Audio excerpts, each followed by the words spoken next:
طہارت کیسے حاصل کرنی ہے، وضو استنجا کیسے کرنا ہے۔ اب یہ ہمارے پاس وقت نہیں ہوتا، ہم بھی بڑے لوگ ہو گئے نا، اور بڑے مسائل ہیں، کسی کو وضو کو نہیں سکھا سکتے ہم، کسی کو استنجا نہیں سکھا سکتے، اور لوگوں کے بھی مسائل ہیں، ان کے پاس بھی وقت نہیں ہوتا۔ تو فرمایا کہ استنجا جو ہے ضروری ہے، آدمی پہ فرض ہے کہ وہ اپنے پاخانے اور پیشاب کے اثر کو زائل کرے، جب تک اس کا دل مطمئن نہ ہو اس کو دھوئے اچھے طریقے سے۔ پھر اگر کسی آدمی کو، جیسے آج کل اکثر یہ مسائل ہیں، قطرہ آتا ہے، لوگ کہتے ہیں جی قطرہ آتا ہے، کسی کو پیشاب کی بیماری ہے، تو فرمایا کہ اگر تو اس کو قطرہ آتا ہے چلنے سے تو استنجا کر کے چلے، اگر قطرہ آتا ہے وہ بیٹھ کے اٹھنے سے تو استنجا کر کے یا اسی جگہ یا باہر نکل کے بیٹھ کے اٹھے۔ اگر کسی کو قطرہ آتا ہے رکوع کرنے سے تو رکوع کرے، رکوع کی حالت میں یعنی جائے۔ اگر کھانسنے سے آتا ہے تو کھانسے،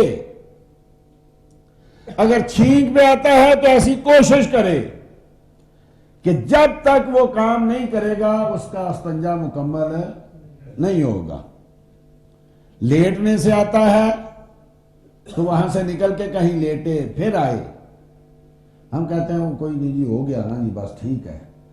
اب چونکہ آج کل پانی سے استنجا ہوتا ہے، پہلے ہوتا تھا ڈھیلوں سے تو پتہ چلتا تھا، اب پانی سے ہوتا ہے، پہلے بھی گیلا ہوتا ہے حصہ، بعد میں پتہ ہی نہیں چلتا۔ تو فرمایا اس چیز میں اس کے لیے وضو کرنا جائز نہیں ہے جب تک کہ وہ ان چیزوں کو نہ کر لے۔ ہاں اس کا ایک علاج تو نہیں، یعنی ایک کہ کیا پھر آدمی کرے، اگر کسی کو آتا ہی رہتا ہے تو آدھے گھنٹے بعد آ گیا یا پیشاب کے بعد آئے تو چلو اس کا تو یہ علاج ہو گیا، تو ایسا شخص اس کو چاہیے کہ انڈر ویئر استعمال کرے، اس میں موٹے ٹیشو رکھے، چلے پھرے اپنا کام کرے۔ جب نماز پڑھنی ہے تو آدھا گھنٹہ پہلے استنجا کرے، استنجا کرنے کے بعد پھر ٹیشو رکھے اور باہر نکل جائے، پھر جب نماز پڑھنی ہے تو پھر پیشاب نہ کرے، صرف استنجا کرے، ٹیشو نکال کے پھینک دے۔ ٹیشو اس لیے رکھے کہ بار بار وہ جو انڈر ویئر اس کو دھونا نہ پڑے، شلوار کو دھونا نہ پڑے، ٹیشو نکالے پھینک دیے، دوسرا کپڑا پاک ہے، پھر پیشاب کے بعد آتا ہے، استنجے کے بعد آتا ہے تو پھر استنجا صرف کرے، پیشاب نہ کرے، اور اس کے بعد پھر وضو کرے۔ استنجا کب ہوتا ہے کہ جب کوئی دونوں آگے یا پیچھے سے نکلے کچھ چیز، سوائے آگے سے ہوا نکلنے کے، باقی جو پیشاب نکلے، منی نکلے، مزی نکلے، ودی نکلے، پخانہ نکلے، خون نکلے، کچھ بھی نکلے تو اس سے استنجا ہے۔ یہ اس وقت تک سنت ہے جب تک کہ اپنی مخرج سے زائد نہ ہو، مثلا آگے سے نکلا تو اتنی جگہ نہ پا، کوئی پیچھے نکلا ہو، لیکن بعض اوقات ہوتا ہے کہ وہ پھیل جاتا ہے تو پھر استنجا کرنا فرض ہو جاتا ہے کہ اس کو دھونا ہی دھونا ہے، اگر وہ ایک جرم سے بڑھ گیا تو۔ جرم سے کم ہے تو سنت ہے اس کو دھونا ہے، اگر جرم کے برابر ہو گیا تو فرض ہو گیا۔ اب غسل کیسے فرض ہوتا ہے؟ غسل فرض ہوتا ہے منی نکلنے سے اور زور کے ساتھ، مزے کے ساتھ نکلے، یا بیوی سے آدمی مجامت کرے یا اس کے علاوہ کوئی بھی طریقہ استعمال کرے کہ اس کی منی نکلے، یا شہوت کے ساتھ منی نکلے اور زور کے ساتھ، مزے کے ساتھ، تو غسل فرض ہوگا۔ اگر مزے کے ساتھ نہیں نکلی تو اس سے غسل فرض نہیں ہوگا۔ دفق یعنی ٹپک کے نکلے، اگر آرام سے نکلی ہے تو پھر صرف استنجا ہے، ویسے قطرے نکلے ہیں تو صرف استنجا ہے۔ غسل فرض ہوگا جب یہ نکلے، یا نکلی تو نہیں ہے لیکن بیوی سے مجامت کر لی، دونوں شرمگاہیں مل گئی، چاہے انزال نہ ہو تو غسل فرض ہو جائے گا۔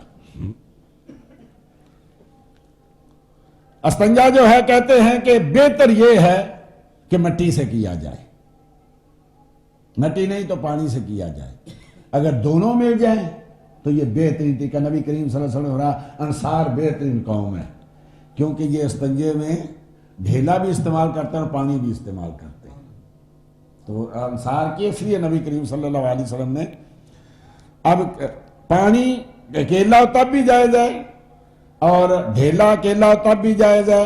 اصل مسئلہ تو صفائی کا ہے. حجر یعنی اب یہ تھوڑا لمبا مسئلہ ہو جائے گا. اور استنجے کے لیے کسی کے سامنے اپنا سطر کھولنا جائز نہیں ہے کہ استنجا کرنا ہے لوگوں کے سامنے بیٹھ جاتے ہیں. نہیں, یہ جائز نہیں ہے. جب تجاوز جو نکلا, جیسے پہلے میں درہم سے برابر ہو گئی ہے, بڑھ گئی ہے یا برابر ہو گئی, تب بھی اس کو نکالنا ضروری ہے, لیکن کسی کے سامنے شرم کا اظہار نہیں کر. شرم کا مرد کی کیا ہے؟ ناف سے لے کے گھٹنوں تک. اب کیا کریں, ہمارے اکثر کھیل ہی ایسے ہیں کہ ناف بھی ننگی, گھٹنے بھی ننگے, اور یہ بچیاں بھی دیکھ رہے ہیں, بچے بھی دیکھ رہے ہیں, مرد بھی ہمارے آہستہ آہستہ کچھ ایسی چیزیں استعمال کی جائیں کہ آہستہ آہستہ ہم سے حیا چھوٹ جائے, دین چھوٹ جائے.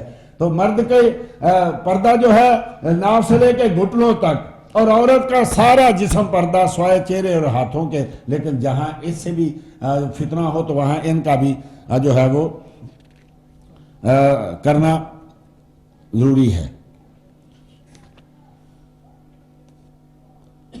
استنجا جب بھی کرے تو استنجا خانے میں جائے, یعنی کیا نام ہے اس کا, حمام میں یا غسل خانے میں, تو سیدھا پاؤں نہیں اندر رکھنا, الٹا پاؤں اندر رکھنا ہے. تعوذ پہلے پڑھنا ہے, پھر بیٹھنا ہے تو الٹے پاؤں پہ زیادہ زور دینا ہے, اور باتیں نہیں کرنی. آج کل یہ بڑا گانے بولتے ہیں لوگ, اندر جا کے گانے سنتے ہیں, خام خواہ پہ آوازیں نکالتے ہیں. فرمایا حمام میں جاؤ تو خاموشی کے ساتھ.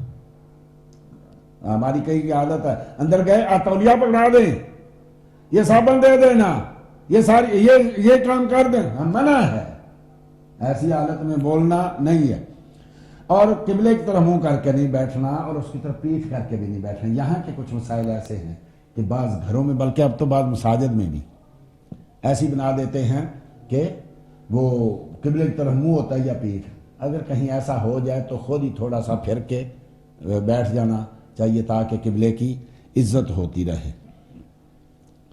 اور سورج کی طرف منہ کر کے نہیں بیٹھنا, چاند کی طرف منہ کر کے نہیں بیٹھنا. جدھر سے تیز ہوا آ رہی ہو ادھر منہ کر کے نہیں بیٹھنا, چونکہ ہوا آئے گی تو وہ چھینٹے جو ہیں وہ انسان پہ پڑیں گے. کھڑے ہو کے پیشاب نہیں کرنا, پانی میں پیشاب نہیں کرنا, سائے کی جگہ پیشاب نہیں کرنا, اور بل سوراخ وہاں پیشاب نہیں کرنا, راستے میں پیشاب نہیں کرنا, اور پھلدار درخت کے نیچے پیشاب نہیں کرنا. دیکھیں اسلام نے کیا کیا, ہمیں کتنا پیارا دین تھا, ہم نے کیسے اس کو ضائع کر دیا. کھڑے ہو کے سوائے مجبوری کے پیشاب نہیں کرنا. یہاں آج کل یہ بھی بڑے مسائل ہیں, اس سے بھی بہت ساری بیماریاں پھیل رہی ہیں, چونکہ پہلے ہی وہاں پیشاب ہوتا ہے, اور وہ بالکل اس کے اوپر جب وہ اس کی جاتی ہے تو وہ پھر لوٹتی ہیں وہ بیماریاں. جب باہر نکلنا ہے تو الحمدللہ الذی اذھب عنی العذاب آفاری پڑھنی ہے. وضو کے ارکان 4 ہیں. چہرے کو دینا, چہرہ کیا ہے, بالوں سے لے کے ٹھوڑی کے نیچے تک, اور ایک کان کی لو سے لے کے دوسرے کان کی لو تک. بالخصوص جن کی داڑھی ہے وہ خیال رکھیں, یہ داڑھی کے پیچھے کانوں کے اندر جو تھوڑا سا جگہ ہے نا, اس کا بڑا خیال رکھنا ہے. اکثر دیکھا گیا ہے کہ داڑھی والے لوگوں کا یہ حصہ جو ہے یہ خشک رہ جاتا ہے. دونوں ہاتھوں کا دھونا کونیوں سمیت, دونوں پاؤں کا دھونا ٹخنوں سمیت, اور چوتھے حصے سر کا مسح کرنا. یہ جو ہیں یہ اس میں جو ہیں یعنی وضو جو ہے, اب یہ وقت بھی ایسا ہے کہ اس کی سنتیں میں جلدی عرض کر دیتا ہوں. دونوں ہاتھوں کا دھونا گھٹوں تک, بسم اللہ پڑھنا, مسواک کرنا, چاہے اگر مسواک نہ ملے تو انگلی پھیر لینا, مسواک نہ ہو تو انگلی پھیرنے سے بھی مسواک کا ثواب مل جائے گا, اگر مسواک ہو تو پھر انگلی پھیرنے سے ثواب نہیں ملے گا. اور حدیث شریف میں آیا کہ مسواک کے ساتھ وضو کر کے نماز پڑھنا بغیر مسواک کے ساتھ وضو کر کے نماز پڑھنے سے 70 گنا زیادہ ہے. 70 نمازوں کا جماعت کے ساتھ پڑھیں تو 25 نمازیں, اور وضو مسواک کے ساتھ پڑھے تو 70 نمازوں کا ثواب ہے۔ 3 بار کلی کرنا، 3 بار ناک صاف کرنا، یہ یاد رکھے ہم ایسے ایسے ڈال کے پانی، ناک کو جو ہے وہ جھالنا ہے، اس سے وہ چیز نکالنی ہے، جیسے ہم پنجابی میں اس کو سنکنا کہتے ہیں، یہ ضروری ہے، ہر بار 3 بار کرنا ضروری ہے۔ ہم ایسے ہی کرتے ہیں اور پھر نماز میں آ کے وہ اوپر کھینچ رہے ہوتے ہیں اور ساتھ والے نمازیوں کو مسئلہ بن رہا۔ ابھی تو تجھے وضو بتایا تھا کہ یہ اس کو صاف کر کے آ، منہ کو صاف کر کے آ اور اپنے ناک کو صاف کر کے آ۔ اسی طریقے سے مبالغہ کرنا، ایسے بھی پانی ڈالا اور پھینکا، مبالغہ اچھے طریقے سے پوری کلی کرنا، سوائے روزے دار کے، روزے دار نہیں ایسا کر سکتا۔ اگر کسی کی داڑھی گھنی ہے تو وہ خلال کرے لیکن نیچے پانی پہنچانا ضروری نہیں ہے۔ اگر چھوٹی داڑھی ہے تو پھر نیچے گال تک پانی پہنچانا جو ہے وہ ضروری ہے۔ اور اس کا جو طریقہ ہے، بات ایسے کرتے ہیں نا، ایسے انگلیاں پھیرتے ہیں، اپنی چلو میں پانی لیں، پہلے دائیں طرف ڈالیں، پھر بائیں طرف کی چلو میں پانی لیں، بائیں طرف پھر سیدھے ہاتھ سے نیچے سے ڈالیں، تو یہ ہو جائے گا۔ انگلیوں سے بھی کر رہے ہیں۔ 3 بار دھونا، پورے سر کا مسح کرنا، کانوں کا مسح کرنا، اور آپ نے جس جہاں جہاں وضو کرنا ہے اس کو ملنا، اور پے در پے کرنا۔ یہ بھی نہیں کلی کر لی پھر باتوں میں لگ گئے، پھر ناک میں پانی ڈال دیا پھر باتوں میں لگ گئے، پھر یہاں منہ دھو لیا وہاں جا کے پاؤں دھو لیے، نہیں، پے در پے کرنا اور نیت کرنا، ترتیب جیسا اللہ نے کہا، پہلے ہاتھ، چہرہ، پھر جو ہے سر کا مسح، اور اس کے بعد پاؤں، پھر جو ہے یہ چیزیں ہیں جو مشکل سے پیش ہو سکی۔ ایک چیز میں ضرور آج بیان کرنا چاہتا ہوں، 2 منٹ سے لوں گا۔ وضو کی قسمیں کتنی ہیں؟ فرمایا وضو 4 قسم کا، ایک تو فرض ہے جو بے وضو کے لیے، ناپاک آدمی کے لیے، نماز کے لیے ہے، چاہے نفل نماز ہو، نماز جنازے کے لیے، سجدہ تلاوت کے لیے، قرآن کو چھونے کے لیے وضو، یہ فرض ہے۔ دوسرا واجب ہے طواف کعبہ کے لیے۔ تیسرا مندوب ہے، کہ یہ چیزیں ضروری میں عرض کرنا چاہتا ہوں، اصل باقی سب کا پتہ ہے۔ وضو کرنا مستحب کب ہے؟ فرمایا للنوم لا طہارت، سونے کے لیے، پاک ہو کے سونے کے لیے وضو کرنا مستحب ہے۔ اٹھ کے وضو کرنا، اس پہ ہمیشگی رکھنا۔ نبی کریم صلی اللہ علیہ وسلم مومن کے سوا ہمیشہ کو وضو میں نہیں رہ سکتا، تو ہمیشہ وضو جب بھی ٹوٹے تو کر لینا، صحیح نا؟ بلال جب دیکھا نا نبی کریم نے فرمایا بلال کیا عمل کرتا ہے، میں نے دیکھا، میں جب جنت میں تو میرے آگے چل رہا تھا، میں تیرے قدموں کی آواز کیا عمل کر، عرض کی یا رسول اللہ جب بھی وضو ٹوٹتا میں وضو کر لیتا ہوں، اور جب بھی وضو کرتا ہوں تو 2 رکعتیں بھی پڑھ لیتا ہوں۔ فرمایا یہ عمل ہے تیرا جو تجھے جنت میں لے گیا۔ وضو پہ وضو کرنا یہ بھی مستحب ہے۔ پہلے وضو ہے تو پھر اس کو کریں، بعد غیبت، غیبت کے بعد وضو کرنا ہے۔ اب دیکھیں ہم کیا کر رہے ہیں، اگر کبھی غیبت ہو گئی تو بعد میں وضو کرنا، جھوٹ بول دیا، بعد میں وضو کرنا ہے۔ یہ کتنی ناپاک چیزیں ہیں، جھوٹ بول دیا، وضو، کسی پہ بہتان باندھ دیا، بعد میں وضو کرنا ہے۔ ہر غلطی جس کو آپ سمجھتے ہیں غلطی ہوگی فوراً وضو کریں، یہ غلطی ہوگی فوراً وضو کریں۔ کئی غلط شعر پڑھ دیا، کبھی شعر پڑھ دیا، برا لطیفہ سنا دیا، فوراً وضو کرو۔ نماز کے بعد کہہ لگا کے، ہماری عادت ہے، میری اپنی بھی ہے، ہم کہہ لگا کے ہنستے ہیں، منع نہیں ہے، مصطفیٰ کریم صلی اللہ علیہ وسلم نے کہہ لگایا ہے۔ ایک تو آتا ہے نا اکثر آپ تبسم، لیکن بعض اوقات آپ منہ کھولتے تو آپ کی داڑھی نظر آتی تھی، یہ بھی حدیث میں، لیکن نماز میں کہہ لگائیں گے، وضو بھی ٹوٹ جائے گا، نماز بھی ٹوٹ جائے گی۔ بعد میں اگر کہہ لگایا تو بھلا اس کے بعد وضو نہیں ٹوٹے گا، لیکن وضو کرنا چاہیے۔ میت کو غسل دینے کے بعد، اس کو اٹھانے کے بعد، جنابت کا غسل کرنا ہے اس سے پہلے وضو کرنا۔